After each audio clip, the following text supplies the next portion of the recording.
टेढ़ीबाज में एक बार फिर आप सबका स्वागत है। आज के वीडियो में हम बात करेंगे लद्दाख के कुछ ऑफ बीट लोकेशंस के बारे में। लद्दाख ट्रिप अगर आप प्लान करते हैं तो हमारे दिमाग में सबसे पहले ख्याल आता है वो है लेह का, पैंगोंग लेक का, नुब्रा वैली का और उमिंगला पास का।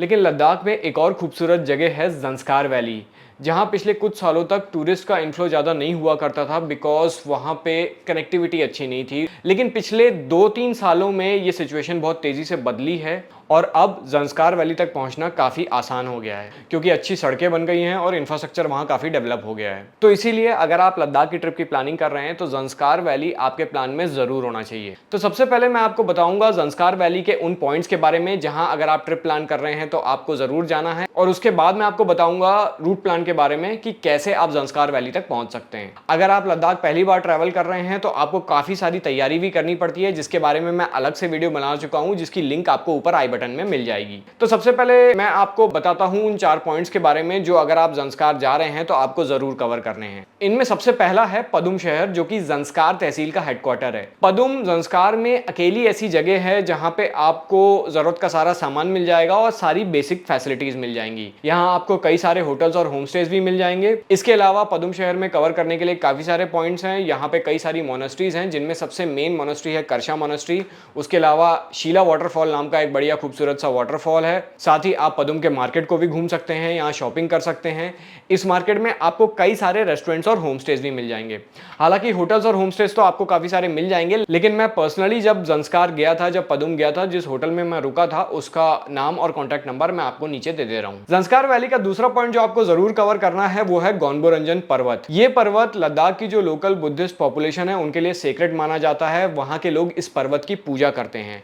ये पर्वत जिस लोकेशन पे है वो लगभग 18,000 फीट की ऊंचाई पे है और इस पर्वत के ठीक बाजू से एक नदी बहती है। इस पर्वत के सामने टूरिस्ट सीजन में कुछ मेकशिफ्ट कैंप्स लगाए जाते हैं, जहां पे टेंट्स होते हैं जिनमें आप रुक सकते हैं। यहाँ पे रुकने का experience once of a life time experience होता है। एक खूबसूरत पर्वत, साइड में बहती एक खूबसूरत नदी, जो कैंप्स लगे रहते हैं, उनके ढाबों में बैठ के गरम गरम खाना खाना, ये पूरा का पूरा एक्सपीरियंस अगर आप ज़ंस्कार जा रहे हैं तो आपको ये इंश्योर करना है कि आप मिस बिल्कुल भी ना करें। इसके बाद जो तीसरा पॉइंट है वो है ड्रैंग ड्रंग ग्लेशियर। लद्दाख में जितने भी ग्लेशियर हैं उसमें सियाचिन ग्लेशियर के बाद ड्रैंग ड्रंग ग्लेशियर लद्दाख का दूसरा सबसे बड़ा ग्लेशियर है। जब हम पदुम से कारगिल की तरफ जाते हैं तब ये ग्लेशियर रास्ते में आता है और आपको इंश्योर करना है कि जब आप इसे क्रॉस करें तो यहाँ पे भी जरूर रुकें और यहाँ का खूबसूरत नज़ारा जरूर देखें। इसके बाद चौथा पॉइंट जो आपको कवर करना है वो है पेंसिला पास। ड्रैंग ड्रंग ग्लेशियर से जब आप और आगे बढ़ते हैं तो आपको ये पास मिल जाएगा।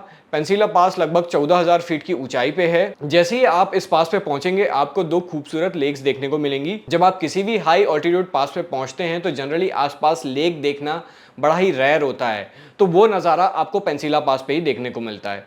तो ये जो 4 पॉइंट्स मैंने आपको बताए, पदुम, गौनबोरंजन पर्वत, ड्रैंग ड्रंग ग्लेशियर और पेंसिला पास, ये चारों पॉइंट्स जब भी आप ज़ंस्कार की ट्रिप प्लान करें तो आपको ज़रूर कवर करने हैं। इसके अलावा और भी कई सारे पॉइंट्स हैं, लेकिन जो मेजर पॉइंट्स हैं वो मैंने यहाँ पे लिस्ट आउट कर दिए हैं। अब बात करते हैं रूट प्लान की। आप यहाँ तक कैसे पहुँच सकते हैं। आप में से जो लोग फ्लाइट से जाने का प्लान बना रहे हैं, आपके लिए सबसे बेस्ट ऑप्शन होगा कि आप कुल्लू एयरपोर्ट पर उतरें। वहाँ से उतर के आप टैक्सी लेके आगे जा सकते हैं।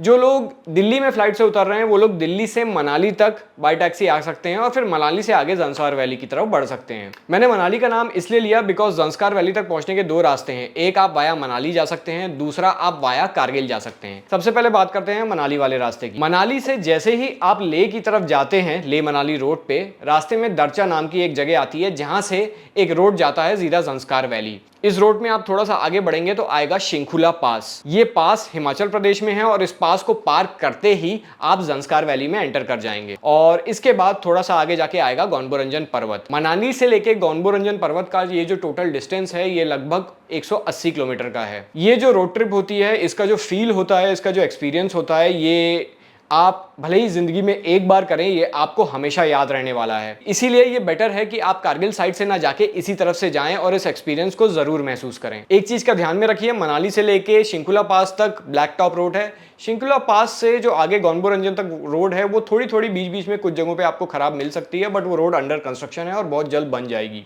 मैं जब खुद पर्सनली गया था तो 2022 और 2023 में मैं इसी रोड से गया था और मेरे पास एक हैचबैक गाड़ी है मारुति रिट्ज, उसमें भी मुझे कुछ खास ज्यादा प्रॉब्लम नहीं हुई थी। तो गौनबोरंजन पर्वत में आप किसी भी कैंप में रुक सकते हैं। वहाँ पे आई थिंक आपको 3-4 कैंप साइट्स मिल जाएंगी। मैं पर्सनली खुद जिस कैंप में गया था, मैं उसका नाम और कॉन्टैक्ट नंबर आपको नीचे दे दे रहा हूँ। इसके बाद अगले दिन गौनबोरंजन पर्वत से आप आगे बढ़िए और बढ़िए पदुम की तरफ। गौनबोरंजन पर्वत से पदुम का जो डिस्टेंस है वो लगभग 80 किलोमीटर का है। थोड़ी सी रोड आपको खराब मिलेगी, थोड़ी सी आपको ब्लैक टॉप मिलेगी। एक चीज़ ध्यान में रखने वाली है, गौनबोरंजन से आप जैसे ही पदुम की तरफ बढ़ेंगे, करीब 30 किलोमीटर आगे जाके आपको पुणे नाम की एक जगह मिलेगी। जब हम शिंकुला पास से पदुम तक जाते हैं तो गौनबोरंजन और पुणे यही दो ऐसी जगह हैं जहां आपको रुकने की कोई जगह मिल सकती है, लेकिन यहाँ पे बहुत लिमिटेड होम स्टेज हैं। पुणे से थोड़ी दूरी पे है फुटकल मोनेस्ट्री, जिसे देखने काफी सारे टूरिस्ट यहाँ पे आते हैं। लेकिन ध्यान में रखिए, फुटकल मोनेस्ट्री तक पहुंचने के लिए आपको लगभग 1-1.5 घंटे की ट्रैकिंग भी करनी पड़ेगी। तो अगर आप पर्सनली इस मोनेस्ट्री को देखने में इंटरेस्टेड हैं या जाना चाहते हैं तो आप पुणे में भी रुक सकते हैं। तो गौनबोरंजन से निकलिए, अगर आपका पुणे में रुकने का मन है तो आप रुक सकते हैं, नहीं तो आप सीधा पदुम पहुंच सकते हैं। पदुम में आप चाहें तो एक पूरा दिन रुक सकते हैं। पदुम के जिन पॉइंट्स के बारे में मैंने वीडियो के स्टार्टिंग में बताया था उनको कवर करिए।